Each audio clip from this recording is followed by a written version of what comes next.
What's up, everybody? I'm Ivan Vargas. Welcome back to another Bears show, Hard Knocks edition, I guess we should call it, or Hard Knocks after show. I'm Ivan Vargas again. Like I said, make sure you like, share, and subscribe to the Tape Never Lies Network. Make sure you become a patron at www.thetapeneverlies.com. I got my guy Big Z with me from True Chicago Sports Fans Podcast, the 606 Media Group. What's up, brother? How you doing?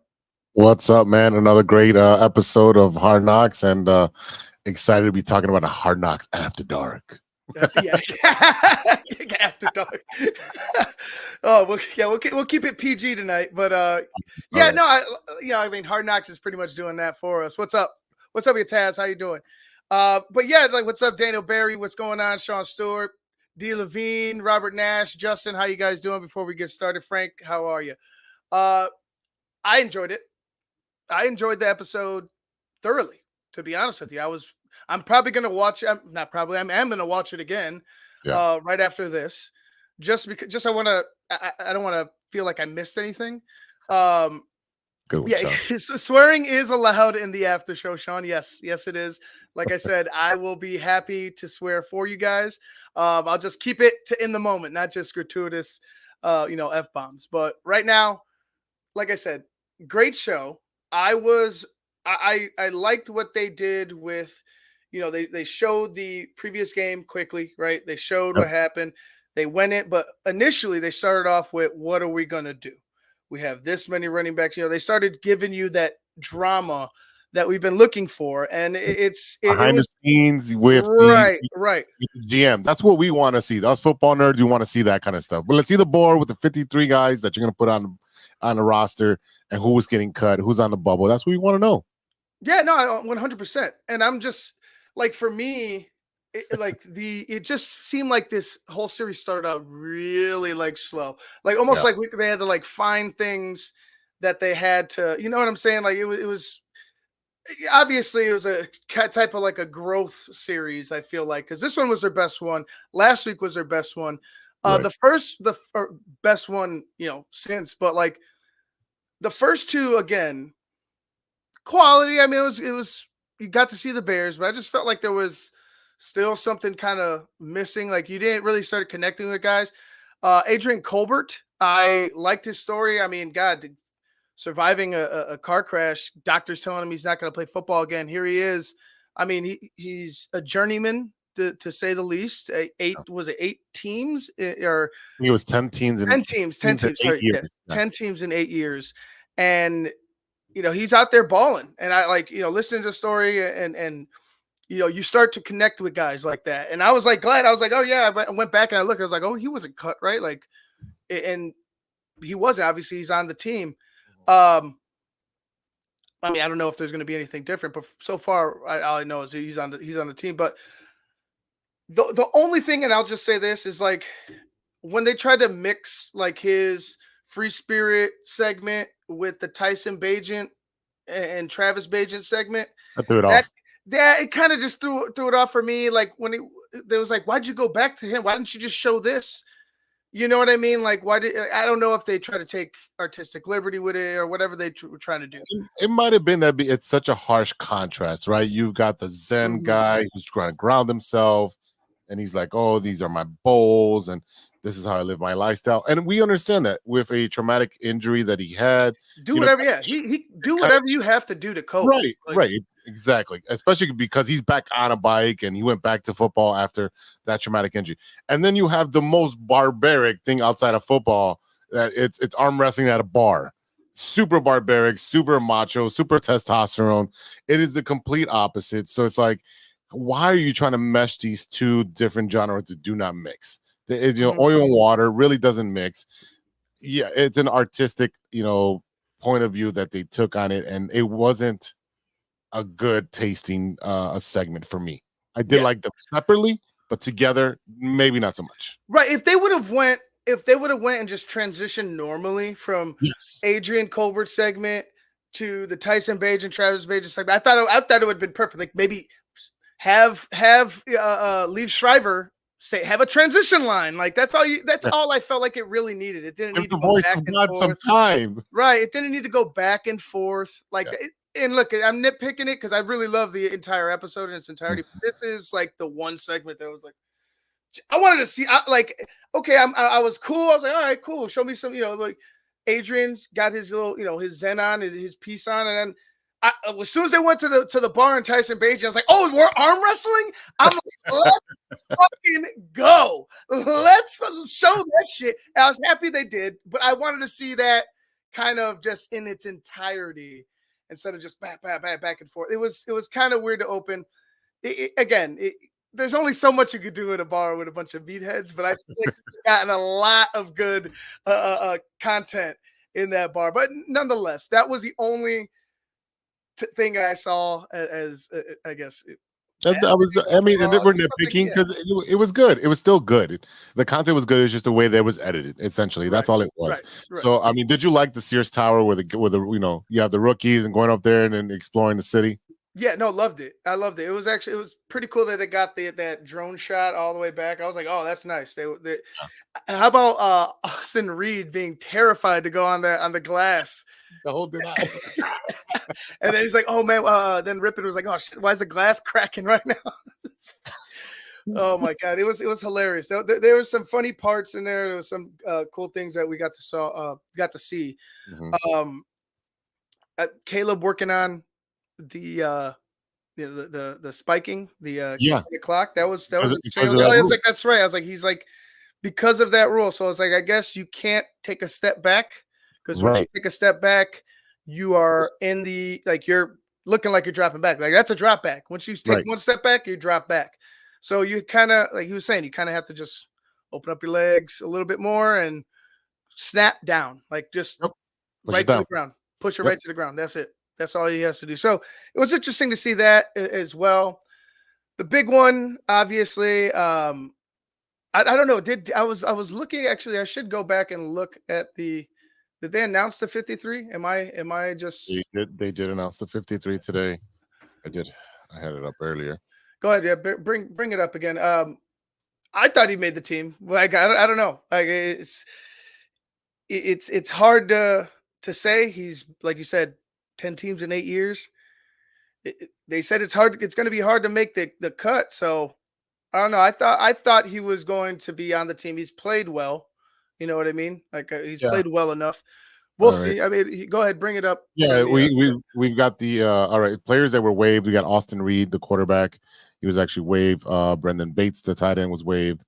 Theo Bennett, offensive line. Jake Curham, offensive line. Jamry Korma, Deshaun Mallory, Micah Bakersville. I think he'll be on the practice squad. He did a lot of nice stuff. He is on the practice. They announced he's on the practice squad, I believe. Okay, so these guys was at waves. Any names on there? No, none of these names that we're talking about were on that. The following invested veterans placed at least whatever making the free agents are going to be Rippon, Blasingame. Colin Johnson is going to be a free agent, which is the receiver. I thought he would have made the team. They said that they're expected to re-sign him to the practice squad, according to Brad Biggs. Okay. So yeah. Other than that, Adrian Colbert, he got waived. Okay, so he's not on the team, but sucks. That sucks for. I thought he was playing pretty well. But hey, it's he made that great play. Yeah, he made a great play, but he was playing all right, and like prior to, he was playing all right. But again, when you're a journeyman like that, and they got guys, a guy like Elijah Hicks, younger, he's able to show a lot this preseason. I thought, he should definitely be on the team, but I thought you need special teams guys, but hey, again, a little bit of a journeyman, or not a little bit, he's a lot of bit of a journeyman. He is a journeyman. It's going to be tougher. He probably had to go above and beyond. Again, they said that this team's going to be hard to make, so they're making it hard, for them to be on it. So it is what it is.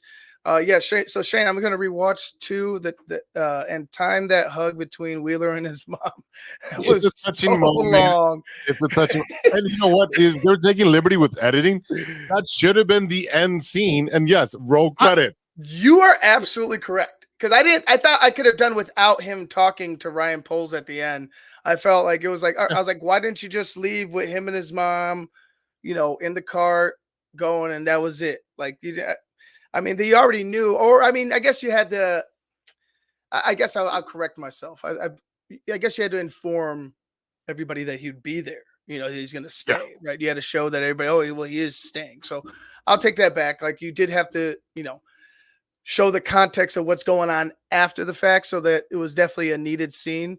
But yeah, no, the time was very long. I thought they could have, maybe just skip a little bit, just boop, a little bit, just a little bit. But it is what it is. Ian Wheeler going down. Let's go talk about that. It sucks. Oh man, I've been cheering for this guy since I went to go see him at training camp, and the dude has amazing speed. And then he's featured on just about every single episode of Hard Knocks, and his interaction with his coach, and his coach is like, "I'm just writing him because he's got talent. If he didn't have talent, I wouldn't be writing this kid." And he's, and I like the dynamic between good cop and bad cop within the two coaches. And like, he'd be like, "Oh, what does he mean by that?" And then she would kind of like gently explain what he needs you to do. And it's a great dynamic to have two voices. He was able to take the hard criticism because he knows that he's being a good coach trying to push him. And then he also gets the soft side, like, all right, you're going to get hit if you're standing up. You're going to learn that really quick when you get your first hit and you're standing up and you get hit by a linebacker. You'll correct yourself really quickly. Like, the soft way she spoke to him, and is like, okay, you got mom and dad. That's what you have. And they were talking about his improvement in 4 weeks has been exponential, and they were just really cheering for that guy to make the 53-man cut. Yeah, and Shane, here's more of Shane. Ian Wheeler and his mother hugging was a 1 minute and 4.3 seconds. Putting his 40 time up there, Shane. That's ridiculous. Shane. Yeah. No, look, besides the hug, we'll move on from the hug. Having Ian Wheeler out sucks. It opens the door for Velus Jones, obviously. Yeah. He's going to be on the team. So, fourth running back, you're going to have Roschon Johnson in the mix when he's healthy. Then you have the, I guess, the two, I guess you could call them your two bulls in Herbert and Swift. But I you know how I feel about Velus, and I don't want this to become the bash Velus show. Yeah, because we freaking need him now, and it's like, I don't think we need him. I don't think we need him at all. I think I would, maybe Homer would do a better job, but I think that they're content with trying to exploit his speed, or and really try to get his talents going. And how many times have we? I'm not for it. Yeah, but you literally said if he's in the backfield, it's a fucking end around. I know, but I don't know what else is like at this point. I'm saying that's what they're doing. Like, this is what they're going to do. Yes, this is what they're going to do. Yes, and I don't know. I don't know whether they're going to look elsewhere. There's still people that are going to get cut.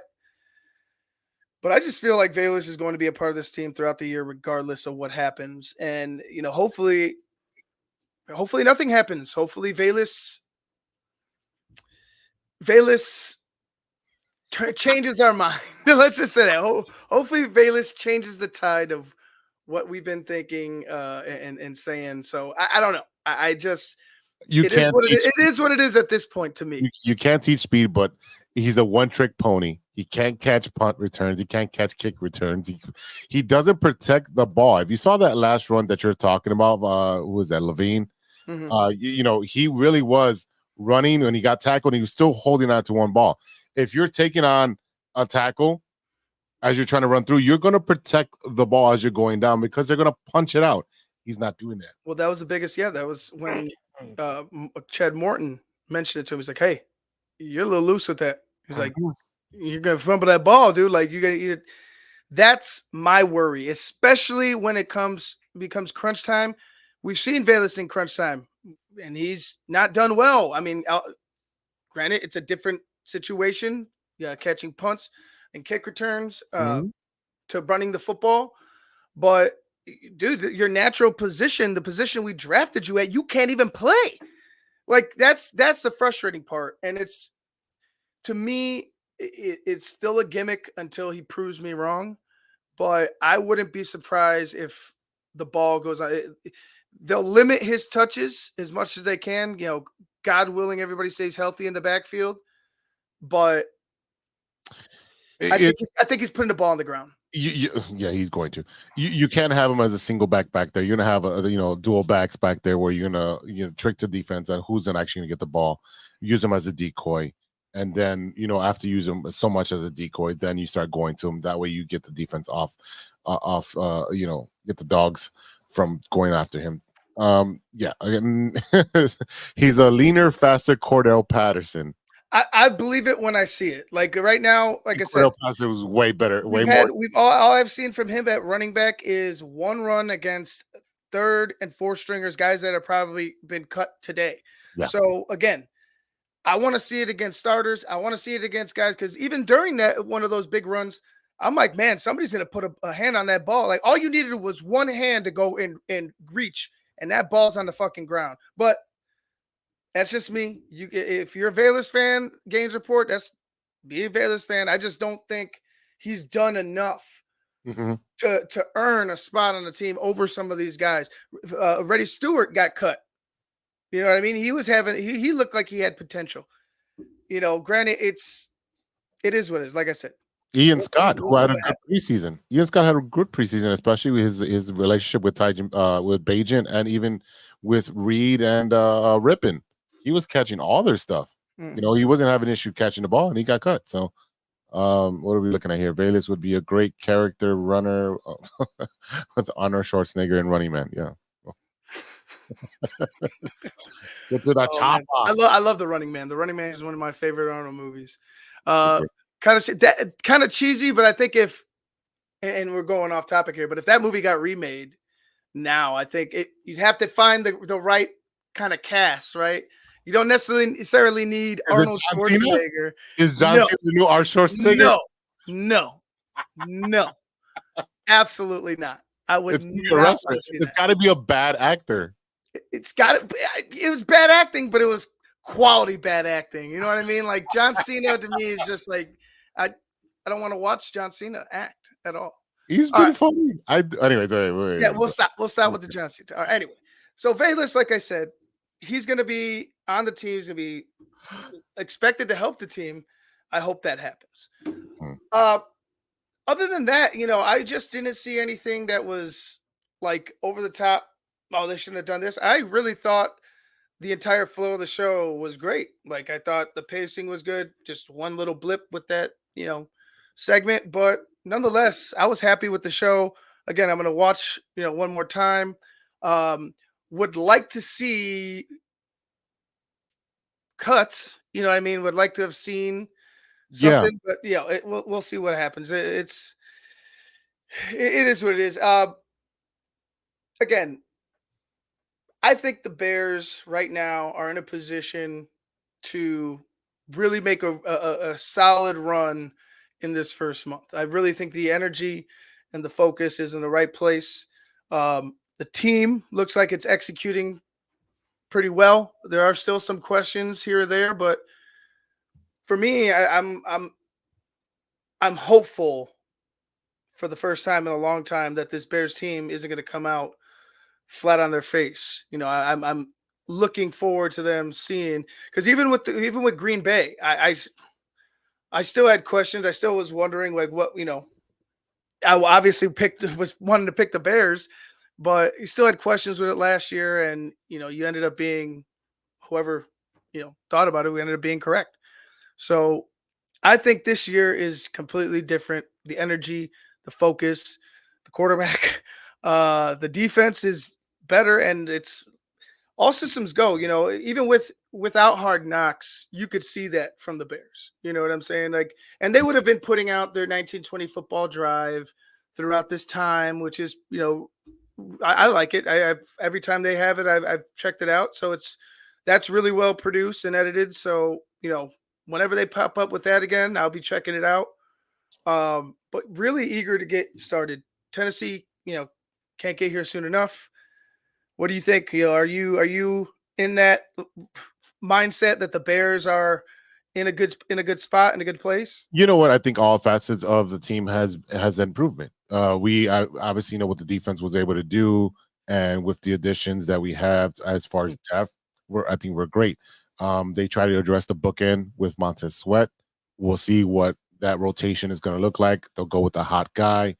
Linebacker room is great. The safeties and the cornerbacks, again, those guys are going to be what's going to dictate our games, especially on defense. They're going to be the ones that be shutting down the number one receivers. I don't want to see that the defense where we're bending not to break. I want to go after the quarterback. I want to put pressure on the offensive line. I want to make that other team nervous. I want them to game plan against all three levels on defense.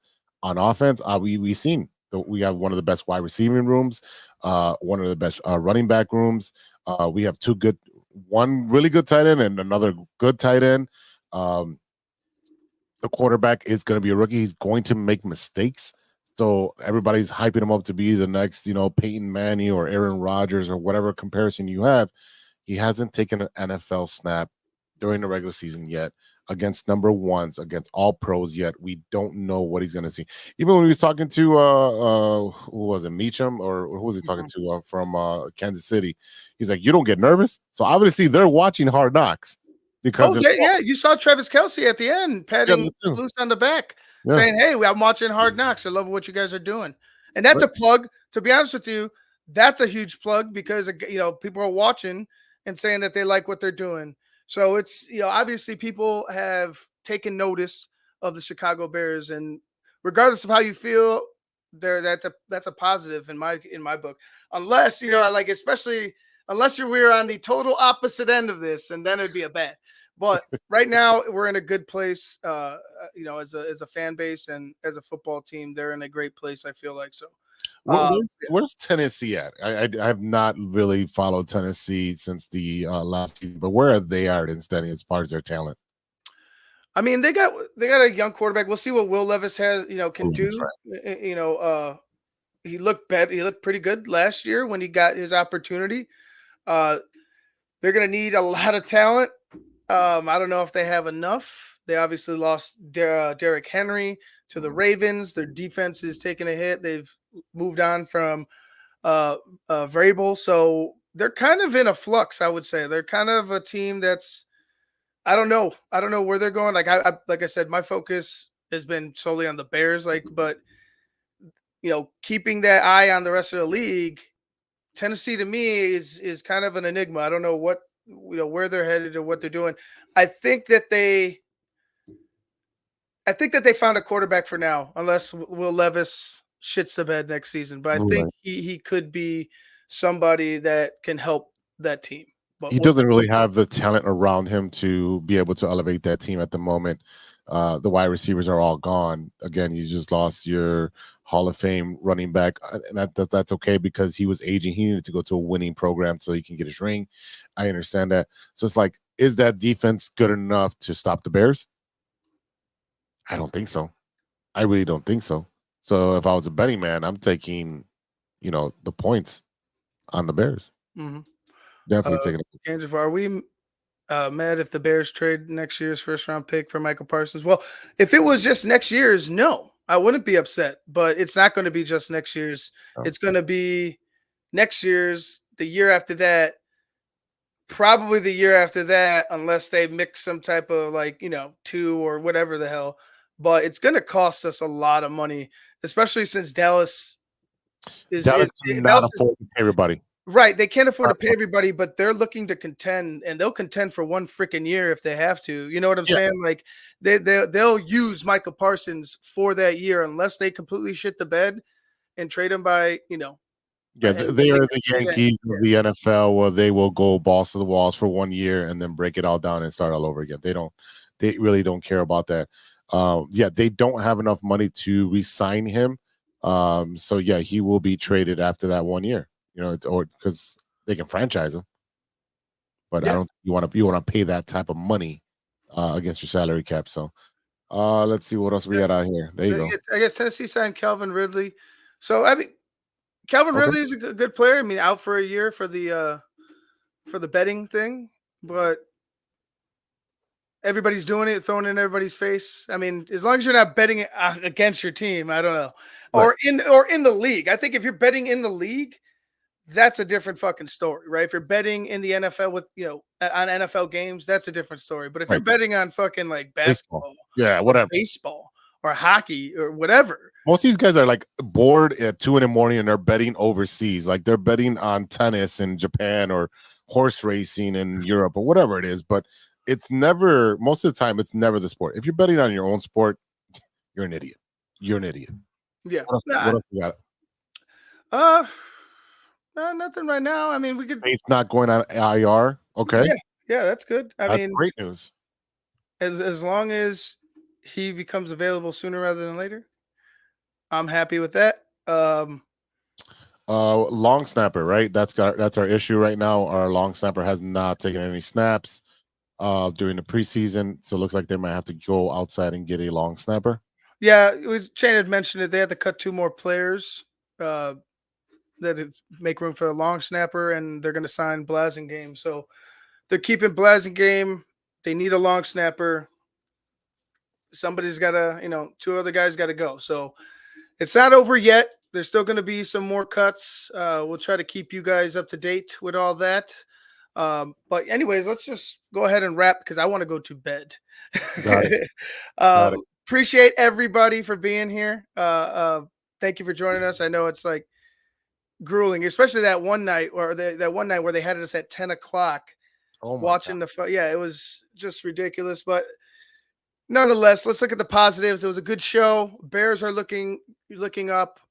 Everything seems to be all systems go right now. Just got to get to week 1. But anyways, Big Z, go ahead and share where they could find you and everything that we do over there at 606. Yeah, all my handles are BIG-Z_606 Media Groups on all different social platforms. You can find us True Chicago Sports Fans Podcast on Facebook, Instagram, Twitter, X, whatever you want to call it. We have live shows every Monday. Ivan does pop in here and there when he's not doing TTNO shows. And I also have an interview show where I do. It's called Intoxicated. I've interviewed John Vitti, and I gotta go edit that right now. So if you know who John Vitti is, he does all those funny Chicago-centric little videos where he's playing kind of like Ed the Bebex or Portillo's driver or order taker. So again, you can find me. There's my handle. Give me a shout out, give me a follow, and show me some love. Yeah, appreciate you. Definitely Show Jose some love. Before we take off, again, make sure you like, share, and subscribe to the Tate Never Lies Network. Go ahead and check out True Chicago Sports Fans on YouTube and subscribe over there. 606 Media Group. Do that as well. Become a patron, www.thetateneverlies.com. It's been a great show. Great talking to you. Obviously, Jose, great chat in the chat room over here. Everybody was everybody was on fire. Everybody was excited. Everybody should be excited because the Bears are looking all right. The Bears are looking all right, and I'm happy about it. I know the Bears are coming to town. So anyways, guys, that's it for me and Jose. We'll see you guys on the next show. Peace.